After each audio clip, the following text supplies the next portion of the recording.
I'd like to welcome the media and all of our attendees here today to our Transportation Lobby Day. What a great turnout for this event. You know, we've been talking about this issue for about 6 years now. We've been trying to point out the needs at both the state and the local level. As we've talked about it, things have grown much worse, as many of us already know. We've also talked about the jobs and the economy, how the impact of transportation investment would help to solve some of the dilemmas that Michigan is facing.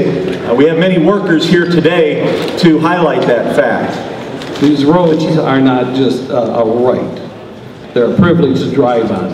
I expect to pay, and I expect to pay for good roads, but I want good roads, and I'm willing to pay the price. I do it in every other state that my company travels in. Michigan is the one state where I pay roughly 50% less than any other state. Now my concern is something has to be done quick. I'm willing to pay it. I'm sure other ones are willing to pay it, not just for summer maintenance, but for winter maintenance as well. It's a complete system and it needs to be maintained. I've used public transportation with the trains and the rails and the city buses, and I believe that public transportation for me gave me a form of independence. Without it, I wouldn't have been able to go anywhere. Without it, I wouldn't have been able to have a job that spanned over 30 years in a career that allowed me to contribute and pay taxes to the economy, buy homes and goods. I'd like to see us come to a system similar to what Portland, Oregon has when I was in there last summer. Last summer, I went through Portland, didn't need a car, traveled on the rail, the trains and the streetcars, shopped in all the districts because everywhere you got off, there were shopping centers, neighborhoods, big stores, small stores. It was a lot of fun. We don't have that connectivity in the state of Michigan, and we need that connectivity. When I was at the TF2 meetings, one of the things that we talked about was being able to connect city to city, town to town, rural and urban, so folks could get from place to place. They didn't have a car. So I believe it's very crucial for the legislature to take action on these issues and implement the TF2 recommendations. Because without implementing the recommendation and spending the money that we need to invest, and I'm willing to pay more taxes for better roads and better public transportation, without doing that, we are giving our money away, and will be giving our money away to other entities throughout the country so they can build their cities while our roads waste away. This is not acceptable. I signed my name with many other union members simply for the fact that we need to increase funding to build roads here in the state of Michigan. We can no longer accept underfunding of roads here in the state. With our membership experiencing a 23% decrease in man hours from a year ago, and even worse, 50% looking back 5 years, it is unacceptable to allow lawmakers to pass an underfunded budget that hurts job creation. The time is now to fix our roads and infrastructure. And my husband and I are team truck drivers. We drive approximately 150,000 miles a year, and a lot of those are in Michigan. Owning my own truck, I need to let you know, it really worries me to be swallowed by a pothole in the state of Michigan. Overdrive magazine, which is a truck driving magazine, took a poll, and the state of Michigan is ranked number two in the country for the worst roads. We need to be ashamed of that. We really do. Damage to a truck is very costly, very costly. $400 for a wrecker bill. I don't know if I'm going to be swallowed up by a pothole here at any time.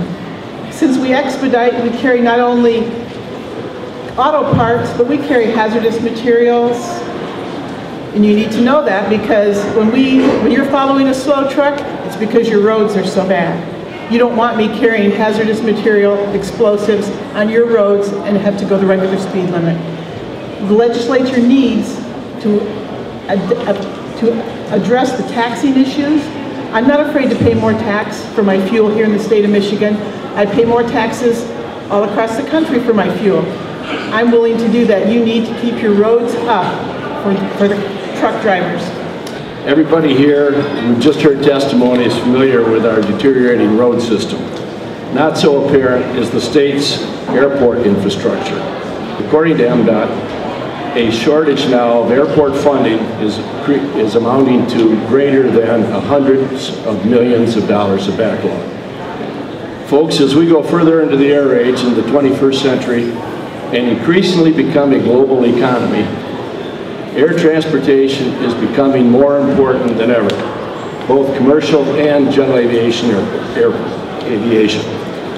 At our own Oakland County International Airport and other airports around the state of Michigan, our businesses, industries, and foreign firms need reliable runways, taxiways, and navigational aids for the conduct of their basic business.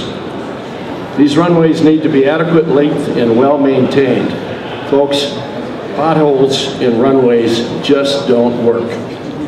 I urge the Michigan lawmakers to follow the recommendations of the Transportation Funding Task Force, otherwise known as the TF2, and increase the aviation investment as part of a comprehensive transportation funding reform to allow Michigan to better serve its industries, its commerce, and its tourists. I'm here as a local mayor because I'm fed up with talking about it. This is an investment in our future. I also happen to be a commercial realtor, and I work with businesses, international businesses, that look at Michigan, and they look at Michigan and say, do they have talent here? Yes, we have lots of talent here. Do they invest in their infrastructure? What do we think in this room? Do we invest in our infrastructure sufficiently? No, it's a big problem. I represent the engineers and the engineering companies who do the inspections on the bridges, who do the road inspections, and I have to say, we're very saddened at what we're finding out there. We're putting together a lot of these statistics that show how bad our system, what kind of condition it's really in. We brought everyone here today to help demonstrate to legislators that there is public support. All of you in this room today have signed your name to tell lawmakers that the time is now to fix our deteriorating infrastructure.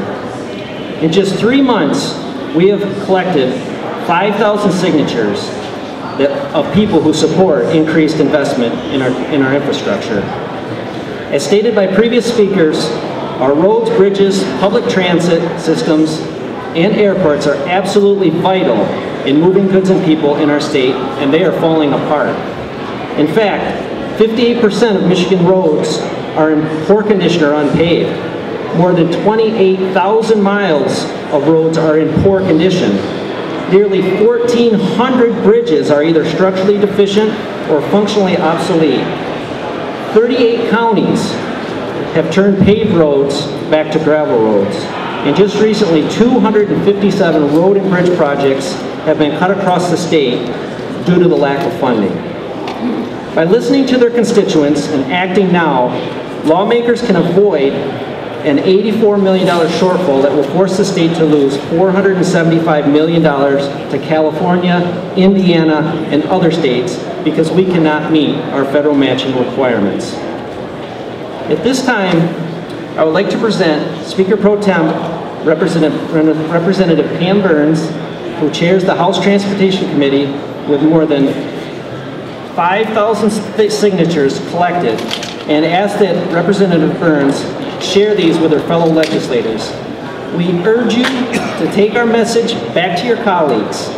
Ask them to listen to everyone in this room today who have provided signatures and finally make transportation funding a priority.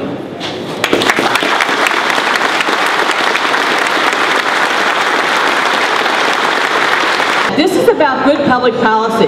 This is about Michigan's economy. We have got to improve our transportation infrastructure. It's about getting people and freight and goods safely and efficiently to their destination. This is about getting employees to work. This is about John being able to carry his freight across the roads. This is about people being able to come into the airport, hop on a train, hop on a bus, and get to their destination. So we all have to work together, and it's about Michigan. Well, if the passion of Representative Burns and Gretchen Driscoll, Mayor Driscoll, can flow to all of you, I know that many of you have meetings with your elected officials. We want you to take the heat in this room right now and head on out there and let the elected officials know what infrastructure investment means to our state, jobs, our economy. We'll be here for a little luncheon. We'll be happy to take questions from the media afterwards. Thank you all very much for coming.